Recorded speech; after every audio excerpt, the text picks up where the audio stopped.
The last freak show on Earth. The year is 2081, the not-so-distant future, and Chinatown is a prison. Not a day goes by that doesn't see someone get body-slammed through a table or vaporized by a proton gun, and eruptions of all-out gang warfare are commonplace. 6 days ago, killer clowns from outer space wannabes were seen having a ray gun battle with a Ripley look-alike and her unit of Space Marines. No, that's not the real Bill Paxton you see, reader. However, there are those who dedicate their time in keeping the violent ones off the streets, the vampires at bay during near dark, and the drugs from children, those who fight for truth, justice, and the Chinatown way. But a new threat has arisen within the compound walls.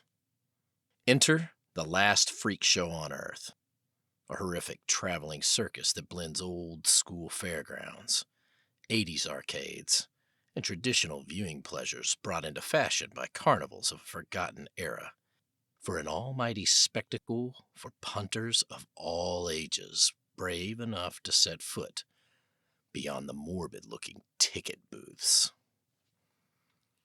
First evening.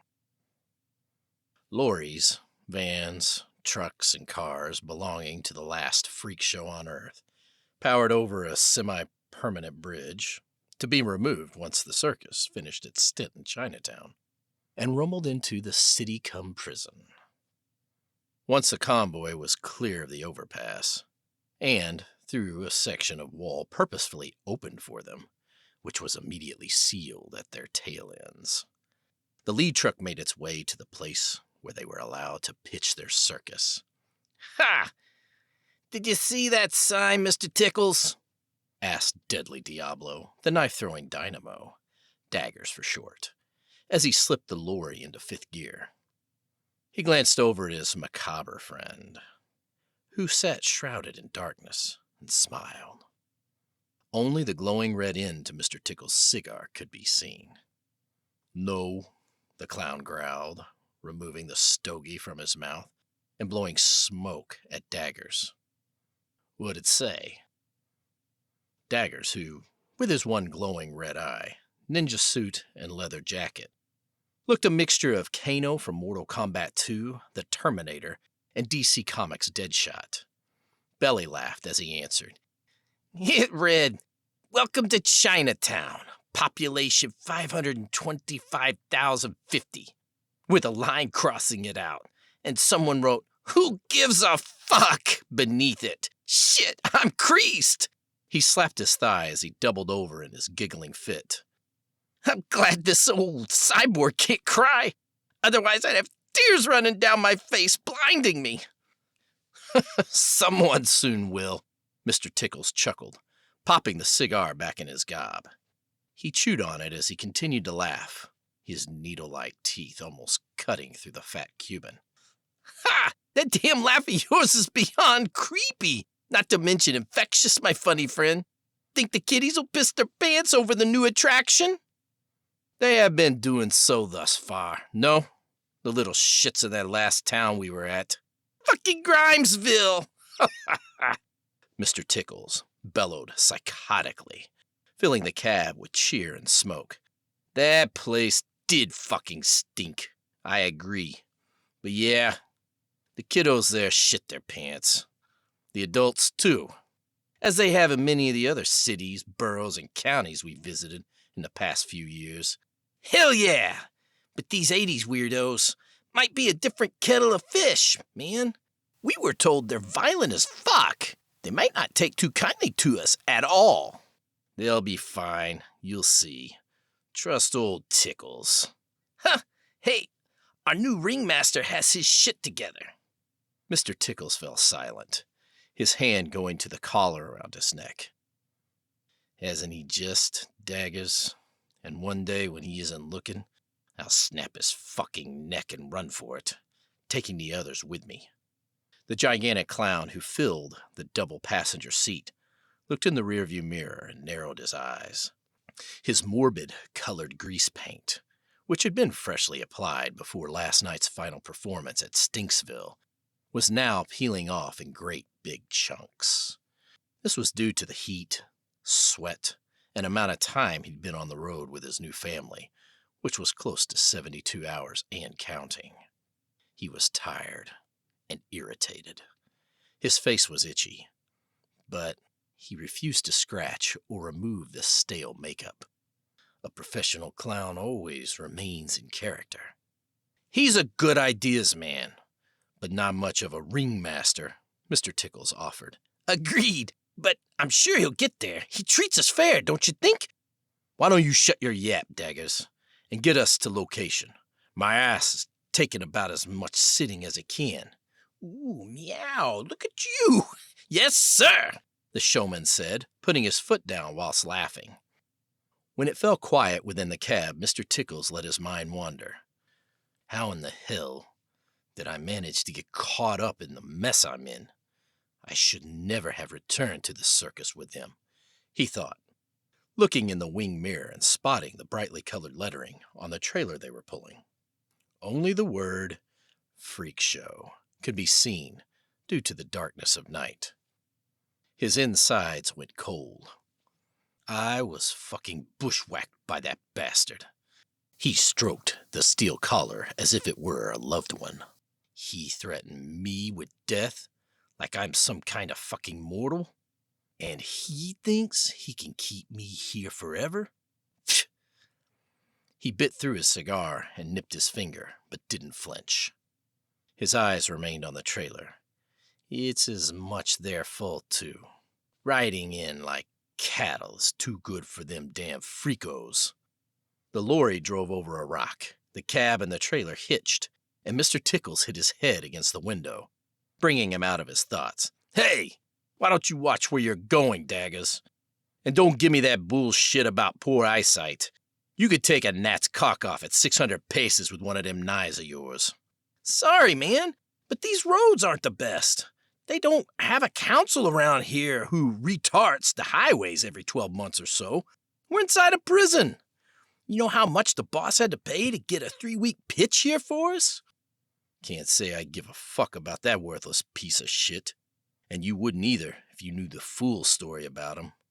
No, but I'm sure you're going to fucking 500,000 world pieces, man. Mr. Tickles turned in his seat. Are you serious? Yep. That's a lot of currency. The lorry hit a pothole, jiggling its passengers, followed by a second, third, and fourth. Fuck! This stretch is as rough as the bearded lady's ass, Daggers. Yeah, we're coming up to where we need to be, fella. Look. Mr. Tickles gazed through the windshield and saw a dozen spotlights in the near distance. They illuminated a large field that looked as though it was used for football and/or rugby games. Is that thing going to be big enough? Mr. Tickles asked. Apparently, it's the largest spot they have available for us. How do you know all this? You sucking the boss's cock? Daggers went quiet and shrank away. Oh my fucking God, he is blowing him, Mr. Tickles thought, laughing and slapping his thigh. He turned to stare out the passenger window and muttered, Wait till I tell Custard. As their lorry drew closer, the clown could see the turf was in disrepair. There were chunks missing here, there, and everywhere, and molehills were spotted in places amongst the almost knee-high grass. Doesn't look like they use this field anymore, Daggers, Mr. Tickles concluded. The lackluster sign jutted from the ground on a metal pole close to the entry. There were bullet holes in it, but Mr. Tickles could clearly read what it said. Welcome to the home of Chinatown's cheetahs. Go, big cats, go. I guess somebody put the cats down, Mr. Tickles. Both men laughed.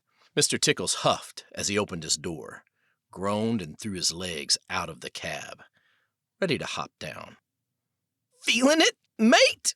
Daggers asked. Yeah, and you just know that fuckhead is gonna make us start setting up. I would have thought so. He's looking to open doors tomorrow morning. What? Why? Says the arcades will be full from sunup to sundown. God Damn cum-sucking 80 freaks. Put 'em against the wall and shoot the lot, I say. As Mr. Tickles jumped out of the lorry, all the other vehicles in the convoy came to a halt. Engines were turned off, hissing and crackling as they started to cool. "Get the doors opened!" someone yelled. "We'll stick the tents up first," another responded. "Me and my boys will start unloading the big stuff. The floodlights will give us enough light," a man said. A crane started moving. Metal groaned as if disturbed from sleep. Within 10 minutes, the entire area was a hive of activity as the last freak show on Earth began setting up. In the midst of the chaos and noise, the residents of Chinatown slumbered on. A few hours later, Mr. Tickles applied fresh makeup inside his pitched tent, with his trusty crow Custard on his shoulder. His sideshows, Miss Necrotic and Miss Nightshade, were chained and curled at his feet, kissing and fondling each other's naked bodies. Like Mr. Tickles, they were in full costume, their colors made up of deep purples, unsettling blacks, and virginity-popped reds. Outside, the clatter of heavy machinery, excited voices, and the continued sound of the circus being set up chugged on, even though it was close to midnight. "That master of ours is a fucking idiot." Mr. Tickles continued to color his face as he spoke, his razor-sharp teeth clenched, his lips pulled back.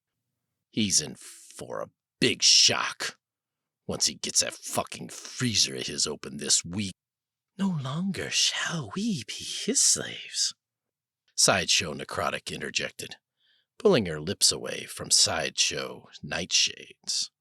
Mr. Tickles pulled on her chain, and a choking sound ensued from the woman. "Did I tell you to speak? Did I ask for your opinion?"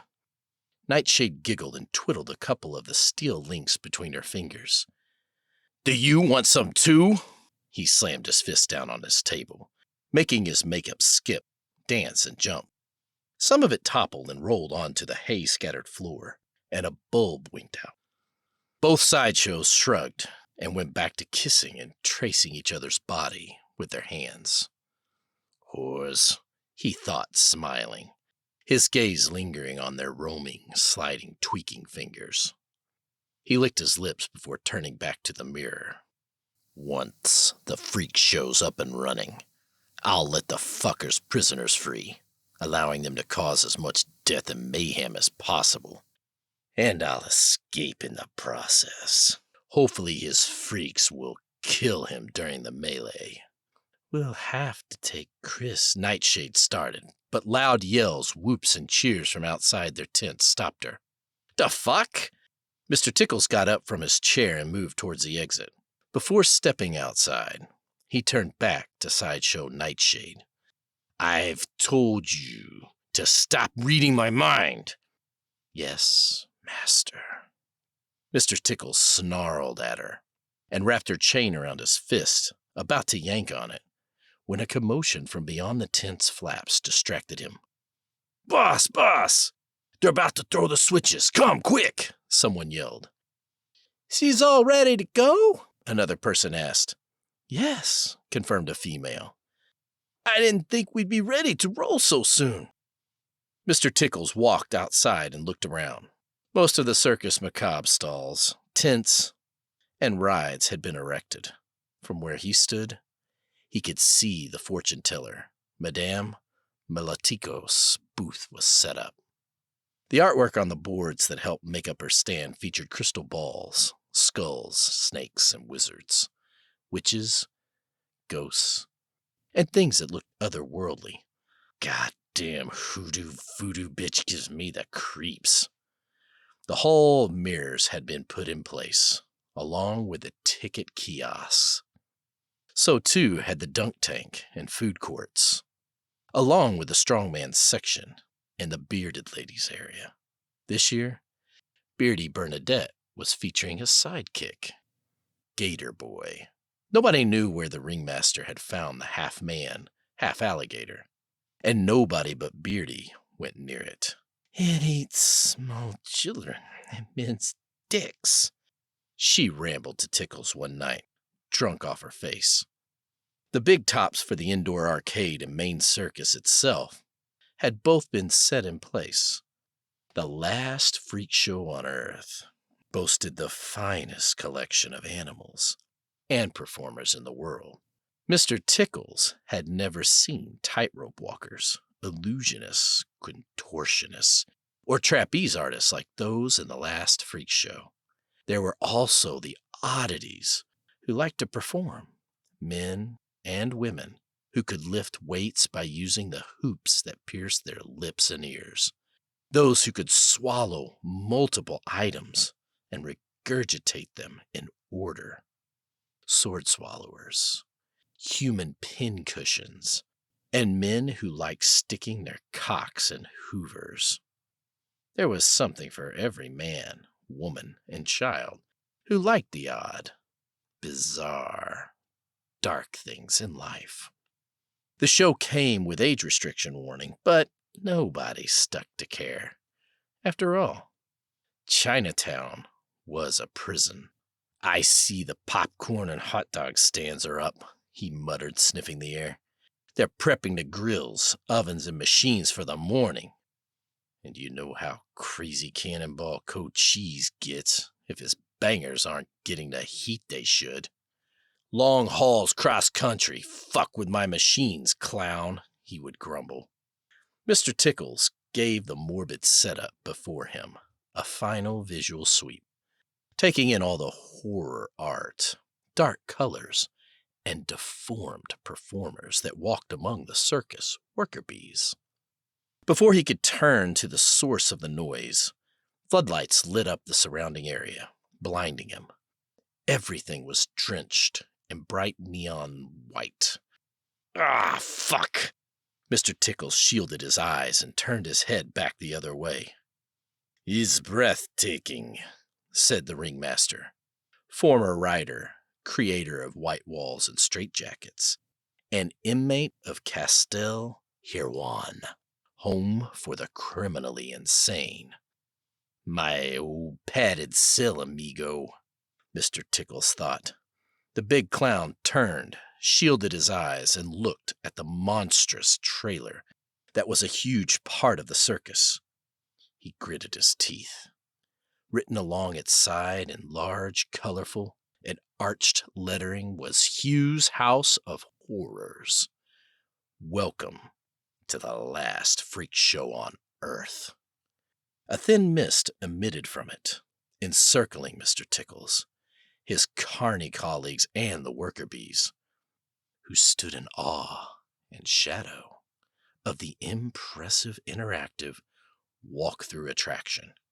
Generators grumbled into the night as more smoke burped and hissed out of them. "And I thought I was an abomination," he uttered, picking out Ringmaster Hughes, who hid in the shadows, his top hat and cane standing out against the glow of the moon and thrown shadows. And, even though the man was shrouded in darkness, and a great distance parted them, Mr. Tickles knew Hughes was staring at him. A shiver cut its way down his back, shriveling his ball bag. "Welcome to your freak show? It's gonna be a case of welcome to my nightmare, pal. Your power and dominance over me will soon end."